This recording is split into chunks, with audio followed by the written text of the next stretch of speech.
Dhone మున్సిపల్లో council సమావేశాన్ని నిర్వహించారు. ఈ సందర్భంగా మున్సిపల్ అధికారులు అక్రమంగా పర్మిషన్స్ ఇస్తున్నారని సమస్యలను లేవనెత్తారు. నంద్యాల జిల్లా డోన్ పట్టణంలో అక్రమ బంకుల నిర్మాణం, మున్సిపల్ అధికారులు లంచం తీసుకుని స్థలాల కబ్జాకు సహకారం అందిస్తున్నారని chairman Rajesh, vice chairman Harikishan, CPI councillor Sunkaiah, Kummari Raju ధ్వజమెత్తారు. అక్రమ బంకులు తొలగించాలని కౌన్సిల్ తీర్మానంలో పేర్కొన్నారు. డోన్ మున్సిపల్ కౌన్సిల్ సమావేశంలో వార్డు కౌన్సిలర్లు సమస్యలను లేవనెత్తారు.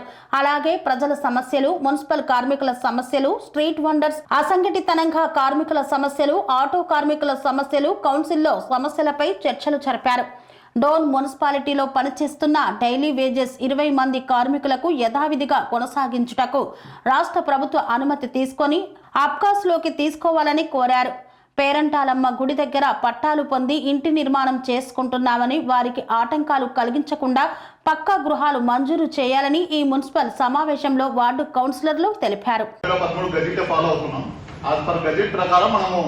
ఫిక్స్ చేస్తున్నాం సార్. ఏదైనా కౌన్సిల్ తీర్మానం అవసరం లేదా? దాంట్లో అయితే తీసుకోవాలని లేదు. మీరు జీవో ఉందా? చూపేయండి చెప్పండి. రమేష్ గారు, సార్ బడ్జెట్ ప్రకారం మీరు ఎంత కలెక్ట్ చేయొచ్చు అనేది ఉంది మాత్రమే కానీ హౌసింగ్ ఓవర్ చేయాలని లేదండి. ఈ బంకులకు ఎవరు, ఏటీఎం దానికి ఎవరు, ఆడ ఏటీఎం పక్కన బంక్ వేసిన దానికి ఎవరు, ఆడ రేకులు వేసిన దానికి ఎవరు బాధ్యతలు, ఎవరు దీనికి సమాధానం, ఎవరు దీనికి ఏం జరుగుతుంది మున్సిపాలిటీ తరఫున? మావన్నీ 15 మంది చెప్పినప్పుడు అది తప్పలే కదా ఇల్లు. కొత్త హాస్పిటల్ ఎందుకనంటే పొద్దున్న ఏదైనా వెహికల్స్ వచ్చినా ఇబ్బంది ఉన్నా నిలబడుకోవడానికి కానీ ఆటో కానీ ఉండదు. అంటే పార్కింగ్ అవసరం కాబట్టి అందులో రోడ్డు దగ్గరకు వచ్చేస్తున్నారు. ఆ బంకులు వేసిన బంకుల ముందు నిలబడుకుంటారు.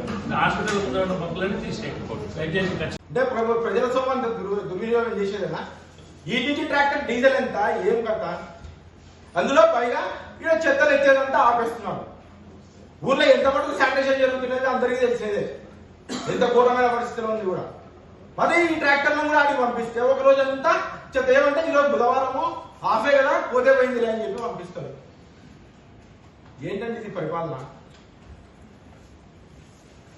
ఒక్కదానికి కూడా అధికారులు, సంబంధిత అధికారులు రెస్పాండ్ కారా?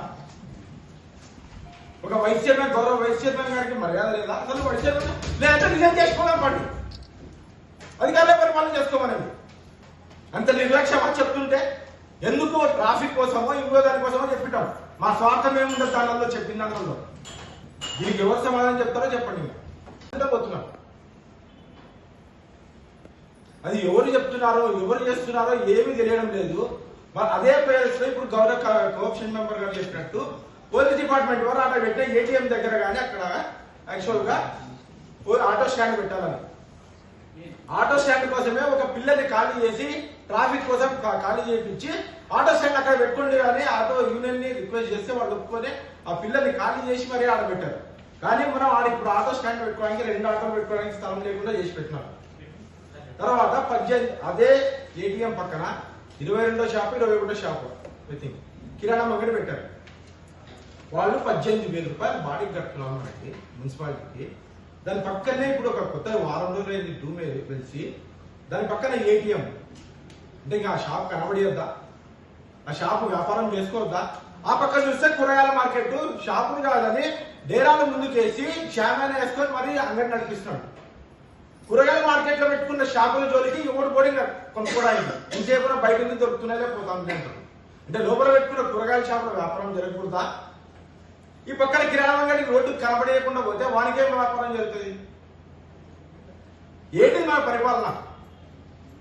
తర్వాత గత 3 కౌన్సిల్ మీటింగ్లలో మార్కెట్, కూరగాయల మార్కెట్ అధ్వాన పరిస్థితిలో ఉందని చెప్తూ వస్తున్నాను. కానీ సంబంధిత అధికారులు, చైర్మన్ గారన్నా ఒకసారి పోయి విజిట్ ఇచ్చారు కానీ సంబంధిత అధికారులు ఎవరైనా పోయి ఇచ్చారా? చూసి దాన్ని ఈ రోజు సెటిల్ చేశారా? అంటే ఈ రోజు అంతకంటే అధ్వానంగా ఉంది కూరగాయల మార్కెట్ పరిస్థితి. అంగడి దగ్గరికి కస్టమర్ పోయే పరిస్థితిలో లేదు.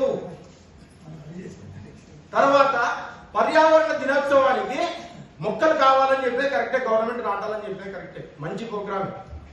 మన దగ్గర ఉన్న 3 ట్రాక్టర్లలో ఒక ట్రాక్టర్ రిపేర్ అయ్యి మూలకు ఉంది.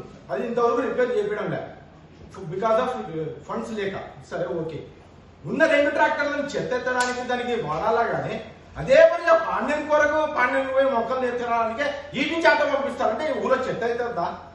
ఏ మొక్క అక్కడే శ్రీ అవధూతాశ్రమము బోధానంద సత్యారామూర్తి ఆర్యుల గోసేవాశ్రమము మరియు వృద్ధాశ్రమము పడాల. ఆశ్రమములో గోసేవ గోవుల దానము స్వీకరించుట, మీ నవగ్రహ దోషములు పోవుటకు గోపూజ చేయబడును. మూలికా వైద్యము గోపంచగవ్య వైద్యము చేయబడును. యంత్రములు తావీదులు ఇవ్వబడును. శాంతి హోమములు చేయబడును.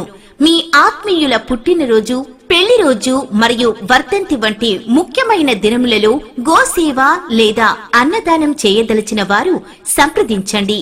మా వృద్ధాశ్రమంలో ఖాళీలు కలవు. చేరదలిచిన వారు సంప్రదించండి. శ్రీ శ్రీ శ్రీ స్వామి బోధానందగిరి శ్రీ అవధూతాశ్రమము అయ్యప్ప స్వామి గుడి దగ్గర పడాల, తాడేపల్లిగూడెం 2. Cell numbers 7981356374, 9618034 138.